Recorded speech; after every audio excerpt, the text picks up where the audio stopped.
Hi hello అందరికీ నమస్కారం. Cricket విహారీకి స్వాగతం. టీమిండియా ఛాంపియన్స్ ట్రోఫీ ప్రస్థానాన్ని అద్భుతంగా మొదలుపెట్టేసింది. బంగ్లాదేశ్ తో జరిగిన మ్యాచ్ లో 6 వికెట్ల తేడాతో మంచి విజయాన్ని సాధించింది. ఇది ఘన విజయం కాదు, మంచి విజయం అని ఎందుకు అంటున్నానో ఈ వీడియోలోకి వెళ్లే కొద్దీ మీకు ఎక్స్ప్లెయిన్ చేస్తాను. అంతకన్నా ముందుగా ఎప్పటిలాగే ఒక డిస్క్లైమర్, ఒక రిక్వెస్ట్. ఫస్ట్ టైం ఛానల్ చూస్తున్నారా అయితే లైక్ చేయండి, మీ ఫ్రెండ్స్ అందరికీ షేర్ చేయండి, మీరు సబ్స్క్రైబ్ చేసుకోండి, వాళ్ళని కూడా సబ్స్క్రైబ్ చేసుకోమని రిక్వెస్ట్ చేయండి. ఎందుకంటే ఇక్కడ క్రికెట్ గురించి మాత్రమే ఉంటుంది, క్రికెట్ గురించి కావాల్సినంత డిస్కషన్ పెట్టేసుకుందాం. సో అది మ్యాటర్. దుబాయ్ లో జరిగిన match India versus Bangladesh match అనమాట. ఫస్ట్ బంగ్లాదేశ్ బ్యాటింగ్ కి దిగింది, కానీ బంగ్లాదేశ్ కి బ్యాటింగ్ దిగగానే మన వాళ్ళు అతర కొట్టేశారు బౌలింగ్ లో. షమి ఫస్ట్ ఓవర్ లో వికెట్ తీశాడు, దాని తర్వాత హర్షిత్ రాణా తన ఫస్ట్ ఓవర్ లో వికెట్ తీశాడు, ఆ తర్వాత అక్షర్ పటేల్ ఒకే ఓవర్ లో 2 వికెట్లు తీశాడు. ఈ విషయం గుర్తుంచుకోండి, మళ్ళీ ఇప్పుడే మాట్లాడుకుందాం. సో పవర్ ప్లే లో 8.5 ఓవర్స్ అయ్యేసరికి 30 odd runs కి బంగ్లాదేశ్ 5 వికెట్స్ కోల్పోయింది. ఇందాక జస్ట్ ఇప్పుడే ఒక విషయం గుర్తుపెట్టుకోమన్నాను కదా, అదేంటంటే అక్షర్ పటేల్ 9th ఓవర్ లో బౌలింగ్ వచ్చాడు, వరుసగా 2 బాల్లో 2 వికెట్లు తీశాడు, ఆన్ హ్యాట్రిక్ ఉన్నాడు అనమాట. హ్యాట్రిక్ మీద ఉన్నప్పుడు స్లిప్స్ లో 2 స్లిప్పుల్లో ఉన్నప్పుడు స్లిప్స్ ఫస్ట్ స్లిప్ లో కెప్టెన్ రోహిత్ శర్మ ఉన్నాడు. చాలా సింపుల్ క్యాచ్, హ్యాట్రిక్ బాల్ కి చాలా సింపుల్ క్యాచ్ వచ్చింది, రోహిత్ శర్మ డ్రాప్ చేసేసాడు. అక్షర్ పటేల్ కి హ్యాట్రిక్ పోయింది. అరే జనరల్లీ క్యాచ్ డ్రాప్స్ అంటే సహజమే, అందరం ఒప్పుకుంటాం, part and parcel of the game అని. అందులో అంత సింపుల్ క్యాచ్, అందులోనూ హ్యాట్రిక్ బాల్ కు వచ్చిన క్యాచ్ వదిలేయడం వల్ల రోహిత్ శర్మ కూడా తన మీద తను చాలా డిసప్పాయింట్ అయ్యాడు. వెంటనే రోహిత్ శర్మ మీద దాచుకోడు కదా, అన్ని యానిమేటెడ్ ఉంటాడు, అన్ని అక్కడికక్కడ ఎక్స్ప్రెస్ చేసేస్తాడు.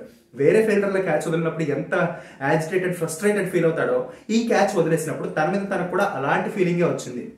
గ్రౌండ్ ని దబ్బా బాధేశాడు ఫ్రస్ట్రేషన్ లో, క్యాచ్ అంత సింపుల్ క్యాచ్ వదిలేశానని. వెంటనే చెయ్యెత్తి అక్షర్ పటేల్ కి మిగతా టీమ్మేట్స్ కి అపాలజీస్ చెప్పాడు, కాసేపటికే దండం పెట్టి మరీ అపాలజీస్ చెప్పాడు. అంటే he was frustrated with himself. తను సెట్ చేసిన స్టాండర్డ్స్ కి అది చాలా సింపుల్ క్యాచ్ తీసుకోవాల్సింది. So Akshar Patel hat trick miss అయిపోయింది. అక్కడి నుంచి బంగ్లాదేశ్ ఇన్నింగ్స్ చాలా బాగా వాళ్ళు కన్స్ట్రక్ట్ చేశారు. ఆపర్చునిటీ అందుకున్న జేకర్ అలీ ఒక హాఫ్ సెంచరీ చేశాడు, తనతో పాటు అవతల ఎండ్లో ఉన్న తౌహీద్ హృదయ్ ఒక మంచి సెంచరీ. ఖచ్చితంగా అప్లాడ్ చేయాల్సిన ఇన్నింగ్స్, ఎందుకంటే పిచ్ అంత ఈజీగా లేదు, కాస్త స్లోగా ఉంది. అలాంటి స్లో పిచ్ పై 35కే 5 వికెట్లు కోల్పోయిన స్థితిలో ఇండియా లాంటి టీం మీద సుమారు 34 ఓవర్ల పాటు 6వ వికెట్ పడకుండా వీళ్ళిద్దరూ ఆపారనమాట ఇన్నింగ్స్ ని. తౌహీద్ హృదయ్ అయితే సెంచరీ చేశాడు.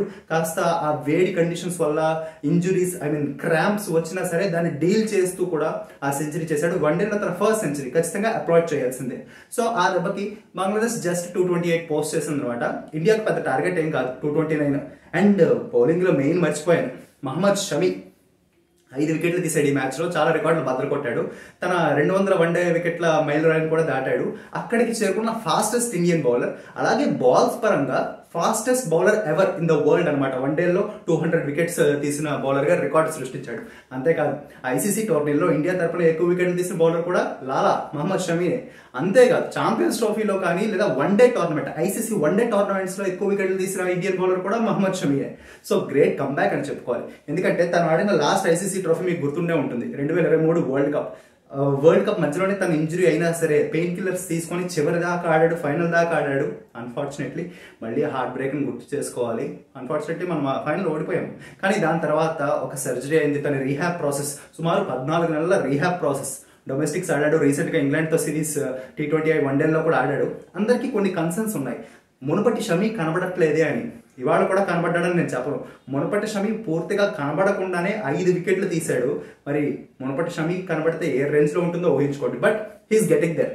ఆ ఓల్డ్ షమీని చూపించడానికి, ఆ స్కిల్స్ అన్ని లేదా ఆ రిథమ్ అంతా చూపించడానికి హీస్ గెటింగ్ దేర్, చాలా దగ్గరగా ఉన్నాడు. ఇవాళ 5 వికెట్స్ పర్ఫార్మెన్స్ అదొక ఎగ్జాంపుల్ అంతే. చాలా బాగా బౌలింగ్ చేశాడు. So he was happy with himself. 5 wickets తీసిన తర్వాత ఆ సెలబ్రేషన్ లోనే తెలిసింది. So congratulations Shami, and thank you Shami, మళ్ళీ ఆ రిథంలోకి వచ్చినందుకు. గోయింగ్ ఫార్వర్డ్ అది ఎంత ముఖ్యమో మనందరికీ తెలుసు. ఇండియా చేసి దిగింది కదా 229 టార్గెట్. అమ్మాయి రోహిత్ శర్మ నుంచి మళ్ళీ వన్డే వరల్డ్ కప్ నాటి ఇంటెంట్ చూస్తున్నాము. ఎందుకంటే power player one day world cup లో ఎలా ఆడాడో తెలుసు. ఫస్ట్ 10 ఓవర్స్ లో ఒక టోన్ సెట్ చేసేవాడు ఇన్నింగ్స్ కి. ఇవాళ కూడా గిల్ తో కలిసి అదే చేశాడు. తనదైన స్టైల్లో ఒక క్విక్ ఫైర్ 40 చేశాడు. అన్ఫార్చునేట్లీ 40 చేశాక మళ్ళీ అవుట్ అయిపోయాడు, బట్ ఒక స్టేజ్ అయితే సెట్ చేశాడు.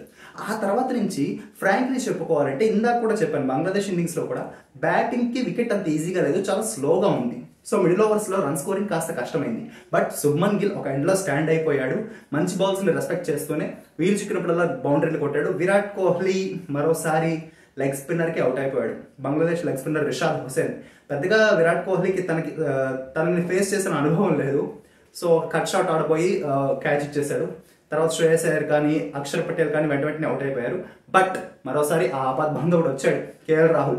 గిల్తో కలిసి కేఎల్ రాహుల్ ఒక 40+ స్కోర్ చేశాడు అనమాట. గిల్తో కలిసి వాళ్ళిద్దరూ కలిసి ఆ టార్గెట్ ని చేసేసారు, ఫినిష్ చేసేసారు. గిల్ తన సూపర్ ఫామ్ కంటిన్యూ చేస్తూ ఐసీసీ ఈవెంట్స్ లో ఫస్ట్ సెంచరీ సాధించాడు అనమాట. సూపర్ ఫామ్ అని ఎందుకు అంటున్నానంటే, రీసెంట్ గా ఇంగ్లాండ్ తో జరిగిన 3 వన్డేల్లోనే 50+ స్కోర్ చేశాడు, అందులో ఒక సెంచరీ కూడా.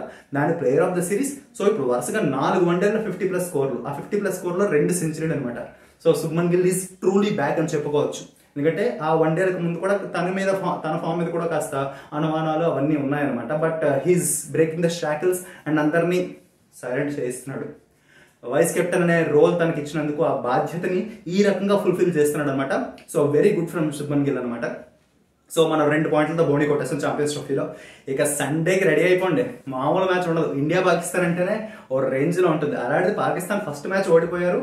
మనము ఇది హార్డ్ ఫాట్ విక్టరీ అని వీడియో స్టార్టింగ్ లో చెప్పుకున్నాం. మంచి విజయం, ఘన విజయం కాదు, మంచి విజయం. ఎందుకంటే ఇది అంత ఈజీగా మనకి రాలేదు. పవర్ ప్లే అయ్యేసరికి మనం 7 రన్ రేట్తో సుమారు 70 పరుగులు స్కోర్ చేస్తాం అనమాట. అయినా సరే సుమారు 45 ఓవర్ల దాకా మ్యాచ్ జరిగింది అంటే బ్యాటర్లు కష్టపడాల్సి వచ్చింది. ఈ పిచ్ ఎలా బిహేవ్ చేస్తుందో ఇప్పుడు మనకు ఐడియా ఉంది. ది గ్రేటెస్ట్ రైవలరీలోకి వెళ్లే ముందు ఈ పిచ్ గురించి మనకి బాగా తెలిసిన సిచ్యువేషన్ అనమాట. ఇప్పుడు పాకిస్తాన్ ఫస్ట్ మ్యాచ్ కరాచీలో ఆడి దుబాయ్కి వస్తుంది, కానీ మనం దుబాయ్లో ఆల్రెడీ ఒక మ్యాచ్ ఆడాము.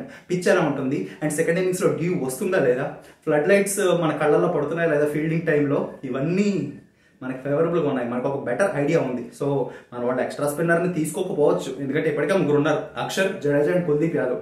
పాకిస్తాన్ ఎలాంటి స్ట్రాటజీలతో వస్తుందో వాడికి పెద్ద హెడేక్గా ఉండబోతుంది. ఎందుకంటే ఆ మ్యాచ్ ఓడిపోతే వాళ్ళు out of the tournament almost. ఎందుకంటే 2 మ్యాచ్లు ఓడిపోయి ఇంటికి వెళ్ళిపోవాల్సిందే.